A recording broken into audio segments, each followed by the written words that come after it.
Hi, this is PD at BurgZerg Arcade at BurgZergArcade.com, and this part of our little community challenge tutorial, we're going to take a look at the block class. So here's our block. We're going to come down and we're going to make a script for it. And of course that's going to be C#. And I'm just going to call it block. And we'll open this up in MonoDevelop and change the class name. Now the block, the way I want it to work is it's going to be a statically placed item on the scene, and it's going to be of 3 different types, and these types are going to be differentiated by color and by the amount of points you get for them. I'm not really sure what colors I want, so I'm going to actually quickly make an enumeration for them, and I'm actually going to put it, let's just put the enumeration outside of the class. I don't think I want it for any other accessed by any other class, but I'm not really sure right now. So for now, I'll just put it out here. And we've created enumerations before, so this shouldn't be anything new for anyone. And I'm just going to say block type. And I don't know, I'm just going to have a red block, a green block, and a blue block. And what I'm actually going to do is set the point value for them as well as an integer after. So basically their index. And we'll make this one equal to 50. Let's do 25 for this one, just so we have something that changes the 1 spot in our score. And that means up here we're going to have to create a public variable, and this variable is going to be of type block type, and I'm just going to use lowercase block type, and by default I'm going to set it to be red. So all blocks when they're first created will be red. And you could probably really expand this into, you know, basically its own class. But for now, I just want to change the color and change the value that it's worth. So here, I'm also going to change well, the value. So public. Again, something that could be switched to private after. Just I want to leave it public for now, just to see what it is. And I'm just going to say value, or we'll just call it value, or points earned. So we'll just do points. And I'm going to start that off at 10, which red is worth. And for now, I think that's it. I want to go ahead and actually attach the script to a block. There we go. And of course, when you click on them over here, we notice because of the enumeration, we have a little drop down here, but we do not have one here. But that's fine. We'll be filling that in later. Let's head back into our script. And now the next 2 things I actually want to do is I'm going to come down to the start function and just make a comment here to set up a block. And I'm also going to make a comment under it for points and color, and I'm just going to tab those in just so I know that they're part of setting up the block.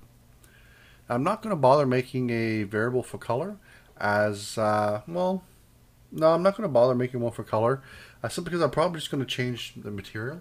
So I'll have 3 different materials available for different blocks, but there is one function I do want to add down here, and since I'm not going to use the update, I'm going to get rid of it, and I want to use the on collision enter.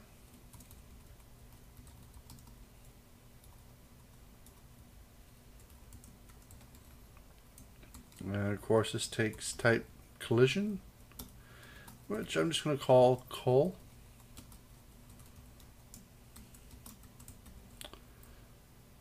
And for now it should only ever be the bug colliding with, the ball colliding with it. But like always, I like to output just a little bit of debug. So I'm just going to actually go ahead and say call dot game object dot name to get to the name of the game object that just hit me, and we'll save it off. It is connected to the block, so I'm going to start it up, and there we go. We're getting hit by the ball. If we actually clear it and try it again, so it moves up first, so it hits the up here first, which is fine. Of course, if you clear it, every time it hits, it does send that message. Great. So when it hits, this is when we actually want to assign the points that we're worth to our score. So we know that function's working. We're just going to come over here and go score dot score, and we're going to use the shorthand notation of plus equals, and we're just going to add points to it. That's it. That's going to add the points. Now we actually want to destroy this object as well, so we're going to use destroy, and what we want to destroy is this game object. So game object with the small g, and that should get rid of everything. Let's go try it out. We'll start it up, and there we go. The block's gone, and it hits the wall. And there we go. Now you might notice that the ball's always going just straight up and down. And there's a few ways to fix this, and we'll address that at the end when we start working a little bit more with the ball class. But basically, that's pretty much it. Just check the block again. So it hits the block. We get an increase in score. And of course we actually have to set the block up as far as changing its material and the points. So I'm just simply going to use a switch block up here, and we're just going to base this off of the block type. So block,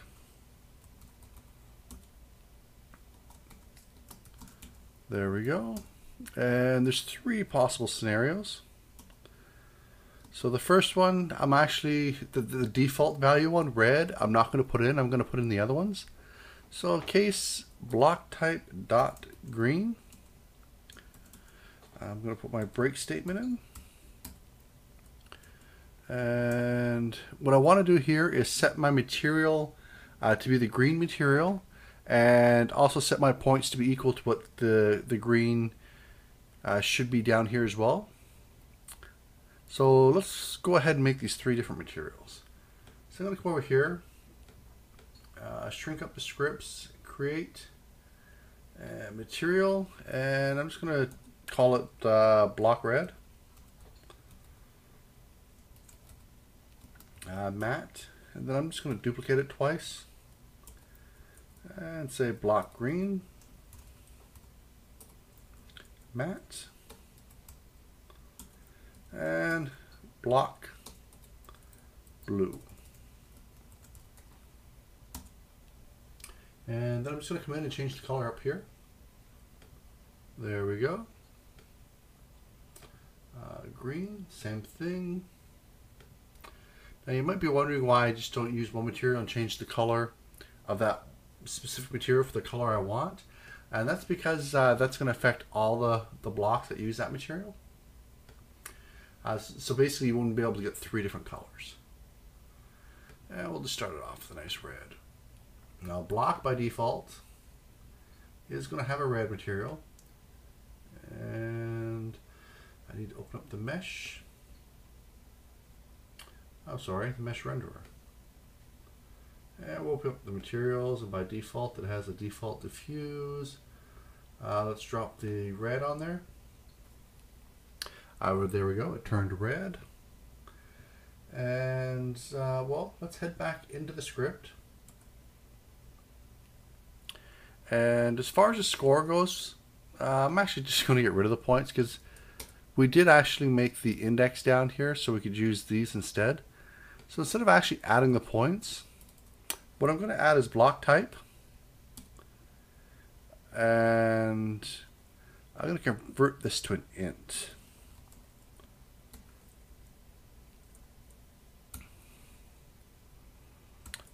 There we go. Get rid of these comments. And now all we have to do is actually change the material to it. And I'm looking at it and I'm thinking there actually might be a better way to do this, where we could just do it in one line and we could just refer to the actual name that we're using in our enumeration here. So let's actually do that. We'll do this way here just to show how it's done, but we could probably do this actually in one line of code. But let's go ahead and finish it off this way. So we're going to say that the material we're attached to, or sorry, the game object we're attached to, it's mesh renderer. We'll want to grab the materials. So I think you can grab the mesh renderer.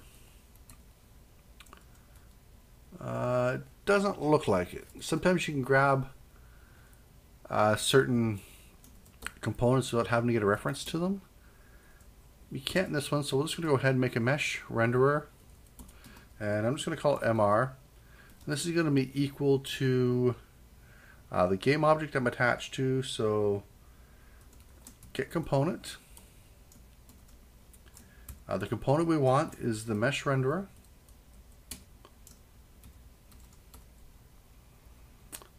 And that should give us the mesh renderer. So now we should just be able to go mesh renderer dot material is equal to, and if we're using green on this one, we'll want to be able to load up either the an instance of that material, so we could have it in a resources folder, or we could have it stored in an array somewhere and just grab the index of that material in the array.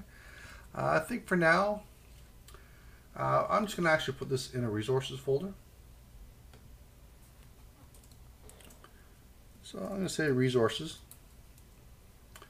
I'm going to take all these, put them in there.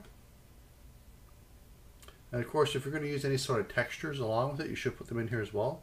And I'm actually going to create another folder while I'm in here just to keep things a little bit neater. And I'm just going to call it materials. And of course, I want to take all these materials and put them in there. So it's resources and materials.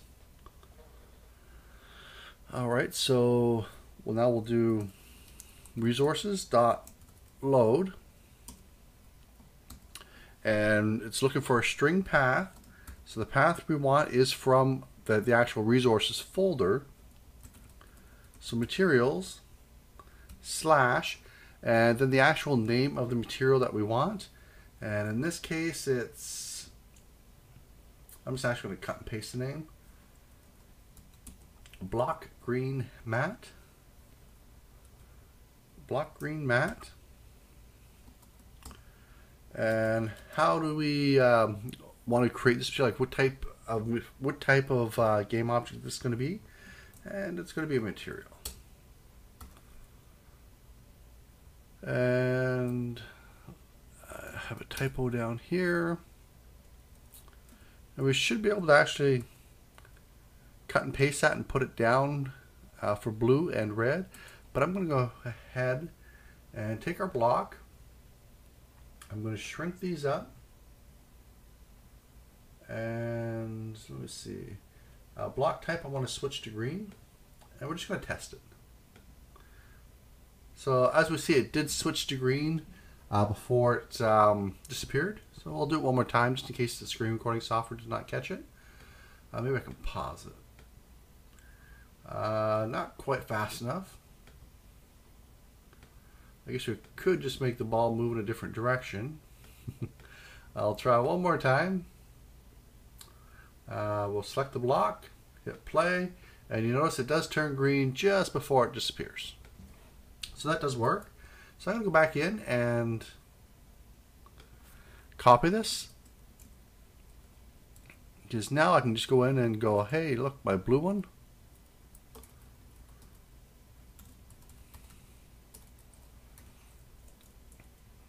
We'll just load up the blue material.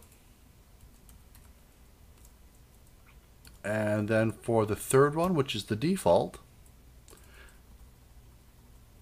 so let's say default, which is what we're going to use for red, I can just come in here and say block red.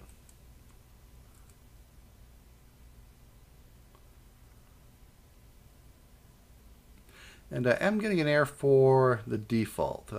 I'm trying to think, am I accidentally thinking of a different language? Maybe it wasn't case. I'm pretty sure it was case. Maybe not. Using several different languages throughout the course of the week can confuse you sometimes. So let's go ahead, we'll start this up. I'm actually just going to freeze the ball. So we started up, sure enough we got a green. I'm going to stop it. Let me see, we got to select the block. I'm going to go ahead and make this red. And we'll start it up. It did not turn red, so we're going to have to take a look at that. But that's fine. Let's see if blue's working. So we'll start this up, and it did turn blue. So let's go back into red. And for some reason, it's escaping me on why it's not turning red. I'm going to throw a quick debug down here.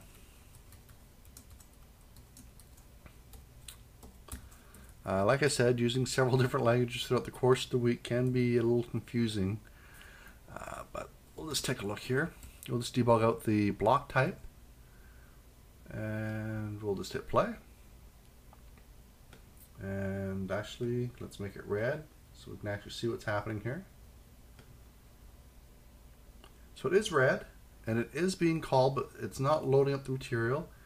And is it because I named it wrong? Block red matte. Materials, I'm actually using a capital M, but it does seem to be loading them anyway, regardless of the capitalization, but I still like to keep it the same.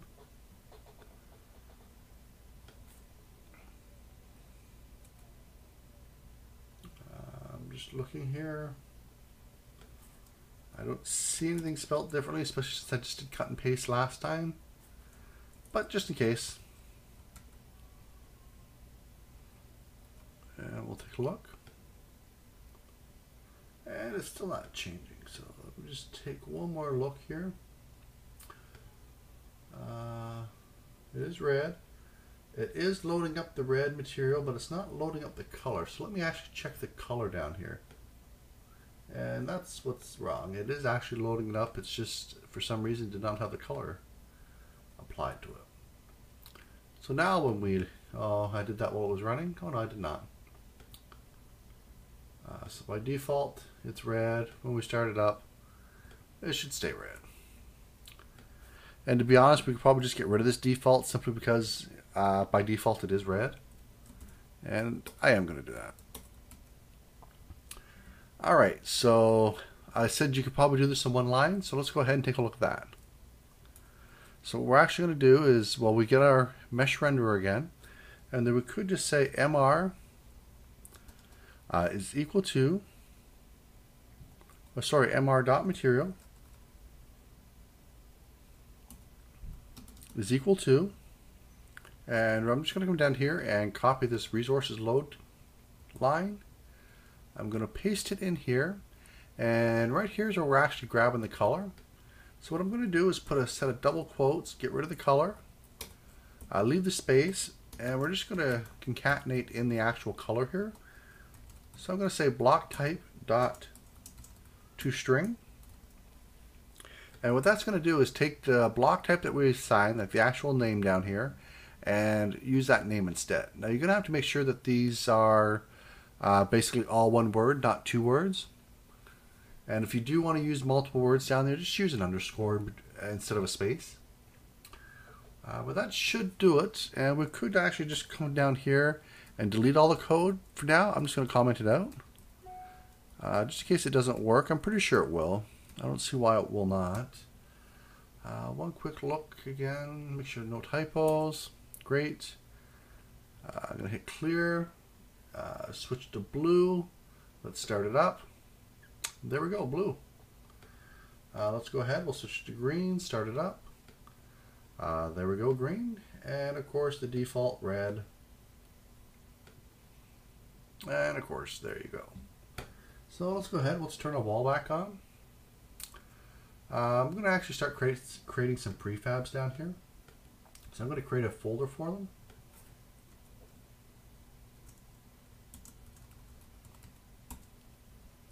And thanks to Unity 3.4, we can just now drag these down here and have the prefab automatically made for us.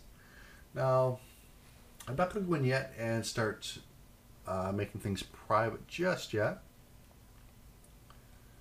I'm going to keep my prefabs built first. It doesn't look like we actually, oh, we did make it 0.2 in thickness. But that's fine. Directional light. Basically all the components of our game that we'd probably want from level to level. I'm going to go ahead and make a prefab. To the player. The score. Actually, I'm going to get rid of the score and lives. Actually, I'm going to do something a little bit different with them. And same with the wall. And lives does not like me deleting its prefab. And I bet score will not like that either. Yeah, that's fine. We'll fix that in a bit. So we got the player, the block, and the ball. Now I'm actually going to come in here and create an empty game object. Just to organize it a little bit better. And I'm just going to call this layout. And I'm just going to reset everything in here. And I'm actually going to change it. I'm going to put a little space before it so it's always at the top of my list. And under that, I'm going to go ahead and drop in my directional light. I am going to drop my main camera in there. I'm going to drop the lives, the score, and all these walls.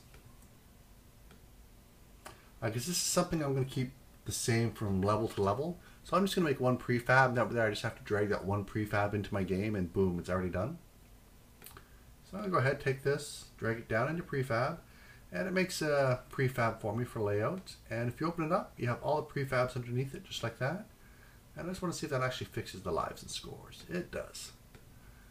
Good, 'cause I haven't tried it yet, so I assumed it would fix it, and it did. So we got all these prefabs down here for everything. So making another level is going to be really easy, really quick. Let's go ahead and actually start putting some blocks everywhere. Now you could actually go ahead and rename these, you know, block red, block blue, whatever.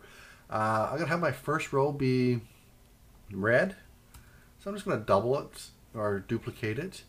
I'm actually going to go into the scene view so I can zoom in. And I want to look at it on the X, or sorry, on the Z axis. And it has a width of 0.7, so I'm just going to move it. Well, let's just move it 1. And if we go back to the scene view and take a look here, there's a bit of space between it, and that's fine. You can customize how wide you want these things to be yourself. For me, I'm just going to leave a little bit of space. You might want them right up against each other, and that's, like I said, perfectly fine. But I am going to go ahead and duplicate these again. And I'm going to move them this way. -2 should put them in the exact spot I'm looking for. Nope, that's fine. We'll just move them individually. Grab this one. This should be -1. I'm going to have to zoom out. This should be -2. That's right. So I'm going to grab all 4 again. We will duplicate them. Move them out here. I really wish I could just do 4 and have them all line up. But it doesn't seem like I can. So I'm just going to go ahead and just grab them individually. 4. This one should be 5. It would be even easier to actually use a script to place all these, but I did not write one ahead of time. But this should give you enough of an idea of how we're positioning everything here. And I'm actually going to go ahead and take all my blocks again. I'm going to duplicate them one more time. And I'm actually going to move them up a bit. How much do I want to move them up? Let's move them up 1. And of course, that only affects the one I actually have targeted. So I'm actually going to start here. and move them up exactly one. That did not work.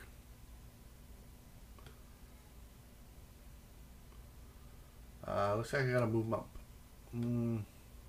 1.5 to accommodate for, well, 1.1 would not quite enough. Again, season to the way you like it. 1.5 is too much. 1.2 is exactly on top of it. I want a little bit of a space, so I'm going to go 1.3. So that seems good. So I'm actually going to copy that value, and I'm just going to go through all the blocks and move them up to 1.3. And one thing I should have done right away was actually to go ahead and change their color to another color.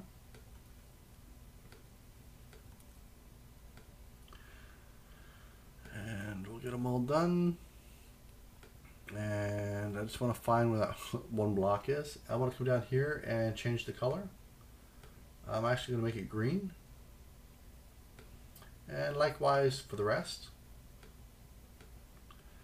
And you should see the pattern here, so I'm not going to bother with my blue row. But by all means, go ahead and make a blue row as well. Now, since we haven't covered editor scripts yet, it'd be kind of nice to actually create an editor script if we had covered them already, and actually have the material update in real time in your editor. But that's for a later lesson. I'll let you experiment with that on your own. But if we start it up, there we go. And if you notice, we had 10 points and we got 25. So we are actually, let me just stop this again. We are actually breaking the blocks, bouncing off the blocks. We just need a little bit more, and the score is going up. We just really need a little bit more randomization as far as like the way the ball moves, and decrease the lives. So let's go on and do the life part next. And actually, let me just take one quick look here. I think everything else we have to do is in the ball. I believe so. And the purpose for me making these little blocks so small is it allows me to actually really use these as I could really get in there and really make some detailed graphics, almost like pixels on a screen. And of course, you could actually shrink them up a bit, make them actual squares, so you can actually make some sort of like 8-bit pictures up here. I think it'd be kind of cool, but I'm not very good at artistic things, so that's it. In our next video, we're going to go back and take a look at our ball class and update that a bit. I'll see you then. Bye-bye.